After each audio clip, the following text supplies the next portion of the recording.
Alors bonjour à tous et bienvenue dans cette nouvelle vidéo. Donc aujourd'hui, nous allons répondre à la question pourquoi le pervers narcissique essaye de vous rendre dépendant. Alors en fait c'est assez simple à comprendre si vous comprenez le fonctionnement du pervers narcissique, c'est-à-dire que le pervers narcissique il cherche à être quelqu'un, il cherche à être quelqu'un dans le regard de l'autre, donc d'avoir en fait une existence par votre attention, par le fait justement que vous soyez présent, que vous pensiez tout le temps à cette personne-là. Donc autrement dit, c'est une personne qui va chercher à vous rendre dépendante parce que lui-même l'est. En fait, c'est une personne qui ne sait pas se définir autrement que par le regard des autres, que par le regard de l'autre. Donc si vous voulez, ils ont tout le temps besoin de se faire valoir et de passer par quelqu'un d'autre pour ça. Donc d'une part, ils vont vous choisir aussi pour se mettre en valeur, donc ça peut être par exemple vous choisir pour votre physique, vous choisir pour votre beauté, vous choisir pour toute une série de caractéristiques aussi, et de toute façon vous devez être utilisable pour que le pervers narcissique trouve un intérêt à vous côtoyer, parce que effectivement ce sont des personnes qui ne savent pas se débrouiller seules, ce sont des personnes qui en fait ne cherchent pas au fond d'eux-mêmes leur capacité, leur propre potentiel, et c'est pour ça qu'ils vont passer par les autres pour essayer d'exister un minimum. Donc c'est vraiment un mécanisme qui est perverti. Effectivement, ils vont manipuler l'autre, mais ce qu'il faut comprendre par là, c'est que leur existence n'est pas propre. Donc ça veut dire quoi? Ça veut dire qu'ils n'ont pas une propre existence, ça veut dire qu'ils ne se reconnaissent pas en tant qu'être humain, ils ne se reconnaissent que eux-mêmes comme objet. En fait, ils n'existent pas tant que quelqu'un ne les regarde pas. Donc autrement dit, ils ont absolument besoin de votre attention, absolument besoin que vous soyez en lien avec eux, absolument besoin de sentir qu'ils comptent pour vous, et en fait c'est pour ça qu'ils vont constamment poser la question, oui mais est-ce que tu m'aimes? Non mais ce n'est pas assez, et c'est pour ça que ce sont des éternels insatisfaits. Et c'est pour ça que ce sont des éternels insatisfaits. C'est assez tragique au fond de ne pas exister par soi-même. Donc effectivement, un pervers narcissique en fait court toujours derrière quelque chose, court toujours derrière votre attention, court toujours derrière aussi une imposition de pouvoir, parce que effectivement quand cette personne sent que vous avez changé votre comportement, que vous avez en fait une façon de réagir qui est différente parce que cette personne est en lien avec vous, eh bien vous montrez à cette personne qu'elle existe. Cette personne se prouve son existence, si vous voulez, par l'action qu'elle a sur vous et par votre réaction.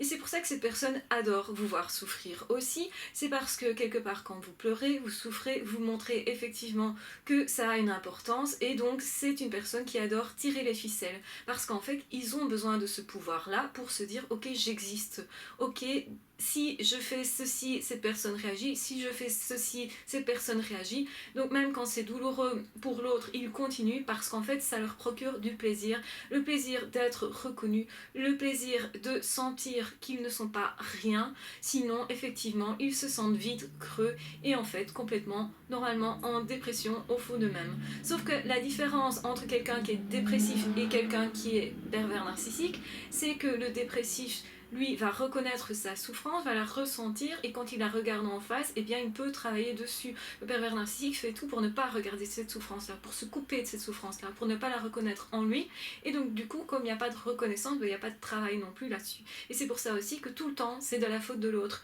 Le problème ne vient pas de soi, moi je suis parfait, la seule imperfection que j'ai, c'est au final ne pas avoir assez d'attention, d'affection, que l'autre ne soit pas assez satisfaisant. Donc ils vont constamment regarder que effectivement l'autre ils vont effectivement tout le temps être dans le contrôle, essayer de tout le temps contrôler l'autre. C'est quelque chose qui est vain parce que forcément l'autre va à un moment donné leur échapper, puisqu'ils ne peuvent pas tout le temps contrôler l'autre. Humainement, ce n'est pas possible. On ne peut pas être des machines. Et c'est bien pour ça aussi qu'ils sont tellement rigides dans leur posture, dans leur fonctionnement. C'est pour tout contrôler en fait. Ils ne savent pas se laisser aller. Du coup, ils ne savent pas créer. Du coup, ils ne savent pas imaginer autre chose. Du coup, en fait, leur comportement est d'une extrême rigidité. Et que l'on passe d'un pervers narcissique à l'autre, c'est extrêmement le même fonctionnement, on reconnaît exactement le même fonctionnement, c'est-à-dire il y a une demande qui est extrême, qui est totalitaire, qui est sois tout pour moi et efface-toi complètement de façon à ce que moi je devienne quelqu'un. Et donc évidemment la victime ne peut pas continuer de se détruire à un moment donné, ce n'est pas quelque chose de sain de toute façon. Le pervers narcissique n'est pas tellement intéressé d'ailleurs par la souffrance de la victime, il ne la reconnaît même pas vraiment, on peut dire. Donc ça veut dire qu'au fond ce qui l'intéresse c'est plutôt d'exister, d'avoir cette attention, d'avoir cette approbation, de se sentir justement admiré, est vénéré quelque part. Il y a quelque chose de l'ordre de la toute-puissance parce qu'à partir du moment où on me regarde, je suis quelqu'un. Et donc c'est une impossibilité de s'aimer soi qui fait ça, hein, qui fait qu'on passe par le regard de l'autre. Donc ce sont vraiment des dépendants affectifs.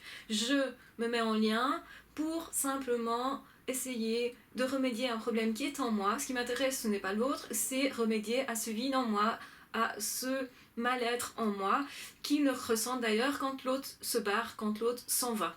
Donc c'est pour ça que c'est douloureux. Et c'est pour ça d'ailleurs qu'ils ne laissent pas leurs victimes tranquilles. Quand une personne s'en va, souvent ils vont les rechercher, plusieurs fois en tout cas, et parfois justement avec un certain délai. Donc ça veut dire qu'ils peuvent attendre extrêmement longtemps avant d'aller rechercher la personne. Donc c'est-à-dire qu'ils ressentent un manque, ils se disent ah mince, où je vais aller me nourrir quelque part, où est-ce que je vais aller pour essayer de sentir que j'existe, qui pourrait m'admirer, être suffisamment bon, bonne, satisfaisant en fait, pour que je ressente ça. Et s'ils ne ressentent pas ça parce que vous n'êtes pas présent dans la relation à ce moment-là, parce que vous vous êtes détourné, parce que vous avez marre de souffrir, parce que simplement vous avez croisé une personne mieux, parce que vous avez pris conscience des choses, et bien à ce moment-là, et bien ils sont déçus. Ils sont déçus, ressentent ce vide interne, cette souffrance intérieure, ce creux au fond d'eux, et ce n'est que comme ça d'ailleurs qu'ils pourraient commencer à travailler dessus.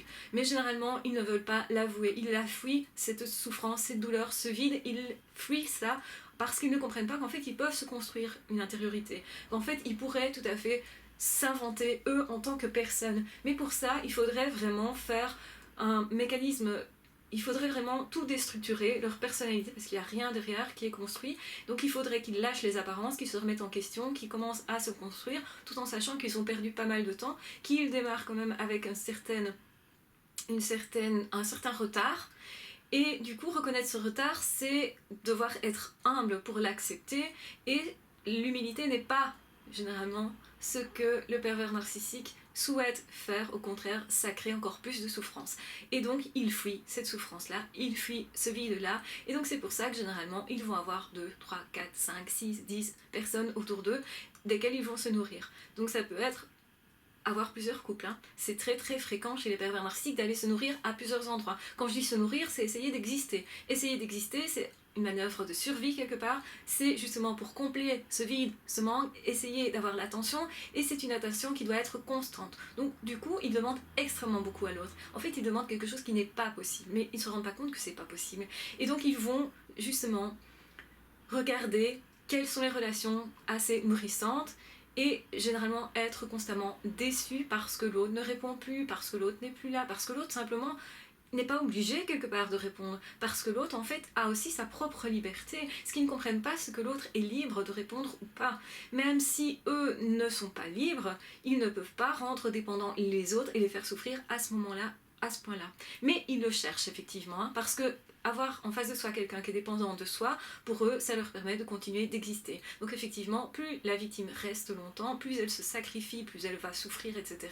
Plus effectivement, le pervers narcissique aura besoin de stimulation forte sur sa victime, et donc autrement dit, de dominer cette personne-là, pour se prouver sa puissance, pour se prouver son existence. Donc chaque fois, ça va être graduel. Et en fait, du coup, le pervers narcissique va éprouver une minime satisfaction de cette souffrance-là, de cet effet-là sur l'autre. Et donc, évidemment, il cherche à manipuler les autres, il cherche à manipuler tout l'environnement, en fait, en passant par la victime, par des victimes, par l'entourage, et évidemment, plus ils ont de personnes autour d'eux, et plus ils se sentent, entre guillemets, momentanément en sécurité, parce que rappelons que c'est momentané. Donc effectivement, le pervers narcissique est une personne en dépression, qui ne veut pas reconnaître son mal-être, qui court toujours derrière quelqu'un pour justement essayer d'exister. Et c'est pour ça qu'ils vont constamment passer d'une relation à une autre, essayer d'avoir le plus possible de victimes, pour si jamais il y en a une justement qui se barre, et bien comme ça il reste les autres. Et donc si vous voulez, c'est une sorte de garantie pour eux de ne pas sombrer tout à fait à ce moment-là. Ça n'empêche que ça leur fait extrêmement mal quand la personne se détourne, et ils ont tendance justement à ce moment-là à se dire c'est l'autre, c'est de la faute de l'autre. Ils en veulent à l'autre, ils ont beaucoup de colère, ils ont beaucoup de rage, et cette rage-là continue même des années après. Donc ils ne savent pas faire un deuil, parce que bien sûr pour faire un deuil il faut regarder la souffrance en soi. Il faut se dire l'autre était libre de me choisir ou pas, l'autre était libre de partager ou pas, et c'est pas parce que l'autre pourrait éventuellement même me guérir qu'il est obligé de me guérir. que l'autre pourrait éventuellement m'aider, même partiellement, qu'il est obligé de m'aider. Donc effectivement, le pervers narcissique ne reconnaît pas la liberté de l'autre. Et c'est bien pour ça que la victime se sent emprisonnée, qu'elle essaye de se libérer et que elle, libération égale ne plus souffrir, ou en tout cas commencer le deuil qui peut aussi aller de pair avec la souffrance. Donc la souffrance de la victime ne veut pas dire que ça ne va pas, que ce choix n'est pas le bon, ça veut simplement dire qu'on se dégage de quelque chose, qu'il y a un travail intérieur à faire, qu'il y a quelque chose à restructurer, parce qu'effectivement la personnalité a été mise à mal, et les pervers narcissiques font tout leur possible évidemment pour que l'autre devienne un objet maîtrisable, manipulable, utilisable à souhait. Et effectivement, ils le font parce que d'eux-mêmes, ils ne pensent pas pouvoir accéder à tel ou tel résultat. Aussi, ils n'ont pas non plus la niaque d'y parvenir, donc c'est-à-dire qu'ils n'ont pas de rêve réel. Et généralement, ils n'ont pas une foi en quelque chose qui fait qu'ils pensent qu'ils peuvent réaliser telle ou telle chose sur cette terre. Donc du coup, ils ne vont pas chercher au fond d'eux à faire des efforts. Ça les ennuie profondément de faire des efforts. Généralement, ils sont assez paresseux et c'est pour ça qu'ils passent par d'autres personnes pour avoir des avantages collatéraux, on va dire, comme les dégâts collatéraux qu'ils créent aussi. Donc c'est-à-dire que comme ça, ils essayent de rentrer dans une entreprise, d'avoir une promotion, d'avoir de l'argent, d'avoir tel ou tel cercle d'amis, entre guillemets, telle ou telle relation qui en fait sont les relations de la victime. Et donc tout ça fait que le pervers narcissique, comme il est vide, creux, qu'il n'y a pas de personnalité, qu'il n'a rien construit, qu'il n'est pas capable de penser qu'il peut par lui-même arriver à être une personne, mais qu'il faut effectivement construire tout ça, qu'il faut être humble pour ça, qu'il faut se remettre en question pour ça, que c'est le début de tout, eh bien il passe par l'autre parce que c'est pas possible pour eux, c'est trop souffrant pour eux de se construire soi et de se reconnaître soi en tant que personne. On leur a pas donné cette possibilité, donc ils ne comprennent pas qu'il n'y a pas qu'il y a d'autres solutions que de passer par le biais de la victime. Ils ne comprennent pas qu'il y a d'autres solutions que d'écraser l'autre, que de se servir de l'autre, que d'étouffer quelqu'un d'autre, que de ne pas être vivant au fond. Et donc, du coup, eux vont chercher continuellement à vous faire souffrir, quoi qu'il arrive, parce que comme je l'ai dit dans d'autres vidéos, c'est un mécanisme qui est autonome. C'est un mécanisme qui est mis en place avant l'arrivée de la victime. Et c'est interchangeable dans le sens et la victime est interchangeable. Donc c'est-à-dire que si vous restez dans cette relation-là, sachez que d'office, cette personne-là ne pourra pas s'empêcher d'essayer d'exister par votre regard en vous faisant souffrir, en vous mettant moins que rien, en ayant l'impression d'avoir un pouvoir et donc une existence, une conséquence de ces actes. Et donc ce sont des personnes qui sont extrêmement dans le faire. Les pervers narcissiques sont extrêmement dans l'action. Ils fuient en fait leurs sentiments intérieurs en se coupant de ces sentiments-là depuis longtemps. D'ailleurs, ils sont coupés depuis longtemps de ces sentiments-là. Et donc du coup, ils sont hyper forts dans l'intellect, hyper forts dans l'action, et très peu dans le ressenti, dans le corporel, et c'est pour ça d'ailleurs qu'ils n'utilisent pas leur corps généralement, ou alors uniquement dans le sport, mais pour performer, uniquement dans le monde, mais pour faire valoir, pour briller, etc., en passant par d'autres personnes généralement. Ils n'ont pas en fait la notion de l'effort, ils n'ont pas non plus la notion du j'essaye de développer en moi quelque chose, donc autrement dit du développement personnel, de l'apprentissage. C'est quelque chose qui ne leur plaît pas, généralement ils n'aiment pas plus que ça l'école, sauf avoir des connaissances pour briller en surface, mais généralement ce sont des connaissances générales un peu sur tout, pour justement se faire valoir, se faire reconnaître par l'autre, et leur quête c'est ça, uniquement ça, c'est essayer de se faire reconnaître, de ne pas être rien, de ne pas être vide, de ne pas ressentir ce vide-là en passant par le regard de l'autre. Et c'est pour ça qu'ils ont besoin constamment de votre attention, même quand ils ne sont pas là. Et c'est pour ça qu'ils se mettent dans un lien affectif de proximité, quelque part, où ils cherchent effectivement à connaître votre intimité et à s'en servir. Donc ils vont utiliser effectivement tout ce qu'ils connaissent de vous pour essayer d'avoir un semblant d'existence. Et tout est là-dedans.